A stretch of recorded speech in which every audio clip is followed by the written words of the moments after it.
ওয়াফিয়ার মতো কার কার chicken fry দেখলে মাথাটা পুরো নষ্ট হয়ে যায় বলো তো।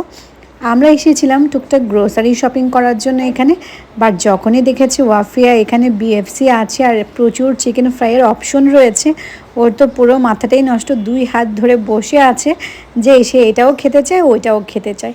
তো আমি জিজ্ঞেস করলাম যে তুমি যে এত কিছু খাবা টাকা কে দেবে, টাকা কই পাবে? সে আবার আমাকেই দেখিয়ে দিচ্ছে।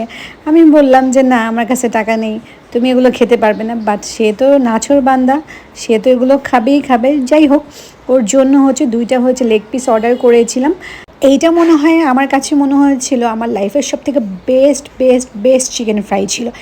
এত ক্রিস্পি আর ভিতর দিয়ে এত জুসি ছিল, মানে আমি প্রথম খেয়েই হচ্ছে প্রেমে পড়ে গিয়েছি এক কথায়।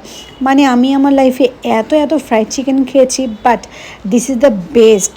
আর ওয়াফিয়ার কাছেও আজকের ফ্রাইড চিকেনটা অনেক বেশি পছন্দ হয়েছে, তাই আমরা আজকে মা মেয়ে মিলে খুব মজা করে এনজয় করে আজকের খাবারটাকে খাচ্ছি। আলহামদুলিল্লাহ। আমাদের মা মেয়ের মতো তোমাদের কার কার চিকেন ফ্রাই পছন্দ বলো তো? যাদের পছন্দ তারা কিন্তু আমার কমেন্ট সেকশনে লাভ ইমোজি দিতে ভুলবে না একদমই।